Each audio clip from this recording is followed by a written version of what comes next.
بانو د پاکستانی پوځ پر کاروان ځانمرګي برید کې 9 پوځیان وژل شوي دي. د خیبر پښتونخوا د بانو په جانخیل سیمو کې د پاکستانی امنیتي ځواکونو د موټر پر کاروان برید شوی چې په ترڅ کې 9 پوځیان وژل شوي دي.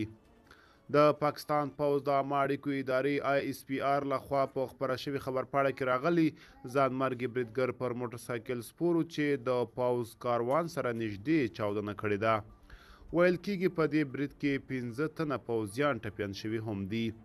د پاکستان د چارسنبلي وزیر انورالحق کاکړ دغه پیښه غندلې او وایي په برید کې ګڼ شمېر ساتونکي ټپیان شوي هم دي. د ځایي پولیسو په وینا پر موټرسایکل سپاره ځانمرګي جاني خیلو په سیمه کې د مالي خیلو پوستې ته نږدې هغه مهال چاودنه کړې چې د امنیتي ځواکونو کاروان له سیمې د تېرېدو په حال کې و. وژل شوي او ټپیان د بانو پوځي روغتون ته لیږدول شوي دي.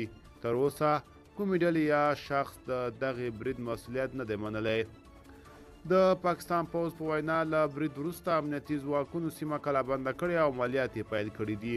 په وروستیو میاشتو کې د پاکستان په بېلابېلو برخو کې په ځانګړې توګه خیبر پښتونخوا او د بلوچستان ځینو سیمو کې وسلوالو بریدونه زیات شوي چې تر ډیره پوځیان او امنیتي ادارې په نښه کیږي.